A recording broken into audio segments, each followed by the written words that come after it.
मैं Namrata, botany department from graduate school college for women. आज मैं यूजी सेमेस्टर 6 DSc 3 ऑनर्स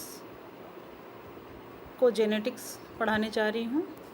आज का हमारा टॉपिक है इंटरेक्शन ऑफ जीन।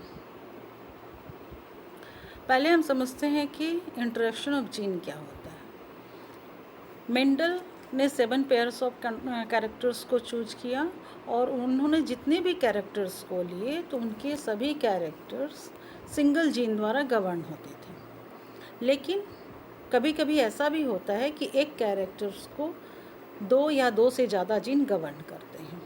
तो इस तरह से जो जीन एक या एक से ज़्यादा जीन मिलके किसी कैरेक्टर्स को एक्सप्रेस करते हैं, इस फिनोमिना को हम लोग बोलते हैं इंटरेक्शन ऑफ जीन।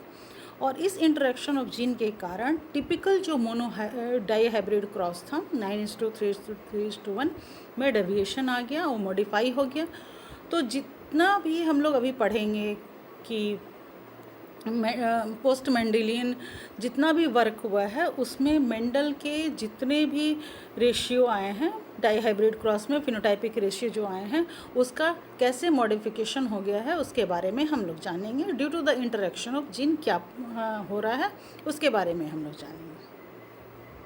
आज हम लोग का टॉपिक है कॉम्प्लीमेंट्री जीन इंटरेक्शन। तो इसमें हम लोग देख रहे हैं कि कॉम्प्लीमेंट्री जीन इंटरेक्शन जो हो रहा है उसमें मेंडल का जो फिनोटाइपिक रेशियो है 9:3:1 वो मॉडिफाई होकर 9:7 हो गया। इस पर सबसे पहले स्टडी करने वाले साइंटिस्ट थे बैटसन एंड पनेट इन 1906। इन्होंने स्वीट पी में ये देखा था। इसका एग्जाम्पल है स्वीट पी लेथायरस ओडोरेटस। इसमें पर्पल और वाइट कलर के फ्लावर्स आते हैं। तो जो पर्पल और वाइट कलर के जो फ्लावर्स आते हैं वो जिस जीन द्वारा गवर्न होते हैं वो है सी जीन और पी जीन।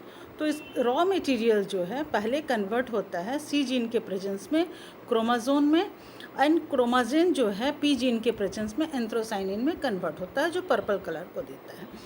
तो जब सी और पी जीन दोनों डोमिनेंट स्टेज में रहेंगे तो उस समय जो कैरेक्टर एक्सप्रेस होगा वो है purple colour.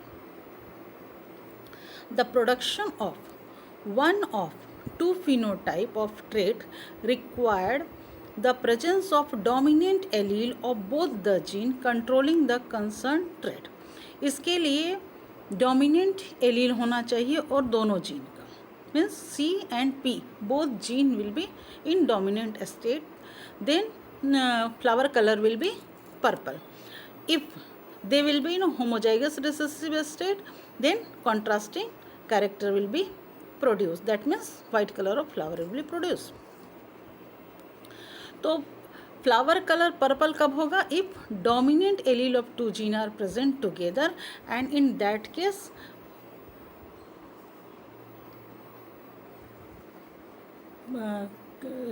Purple flower appear होगा। जब capital C capital P both are in dominant state तो पर्पल हो जाएगा। और when the double dominant condition is absent, देखिए यहाँ पर डबल डोमिनेंट नहीं है, ओनली एक डोमिनेंट है, यहाँ पर भी एक डोमिनेंट है, यहाँ दोनों रिसेसिव है।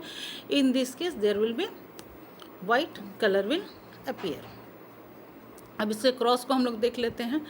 यहाँ P1 पेरेंट है, P2 पेरेंट है, दोनों का गैमीट बना और आफ्टर द और दोनों के कलर वाइट हैं। और जब इनका फर्स्ट जनरेशन बन रहा है F1 जनरेशन में जो बन रहा है 16 जो प्लांट्स बनेंगे वो 16 सारे प्लांट्स जो हैं पर्पल कलर के होंगे। क्यों होंगे? क्योंकि यहाँ पर हमारा C and P both are in dominant state.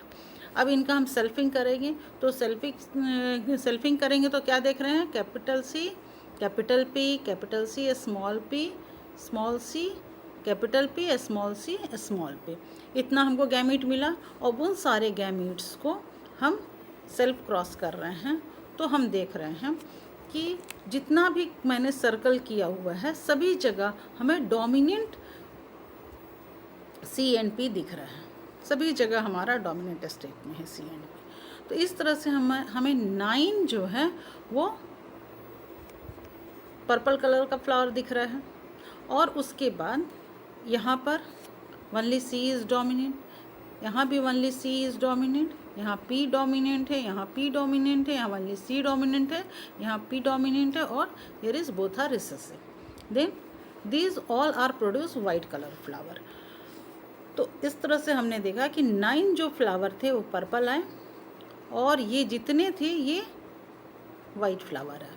तो मेंडल का जो रेशियो था 9:3:3:1 वो मॉडिफाई होके 9:7 हो गया, means 9 purple flower and 7 white flower आ गए। तो इस तरह से हम देखें कि 2 डोमिनेंट जीन के प्रेजेंस में किस तरह फ्लावर का कलर वाइट से पर्पल हो जा रहा, और दोनों डोमिनेंट जीन इसके लिए, इस कैरेक्टर को एक्सप्रेस करने के लिए रेस्पॉन्सिबल है।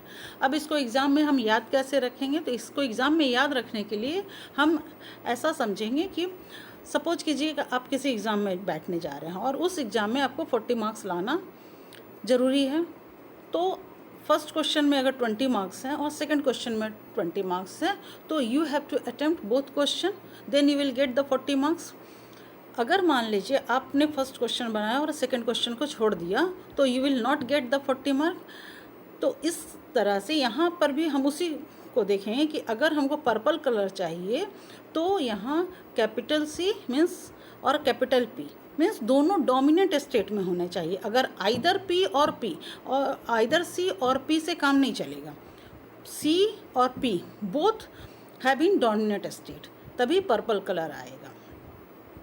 तो इस तरह से हमने समझा कि किस तरह से 2 जीन किसी कैरेक्टर्स को कंट्रोल करते हैं। नेक्स्ट हमारा क्लास होगा सप्लीमेंट्री जीन के बारे में।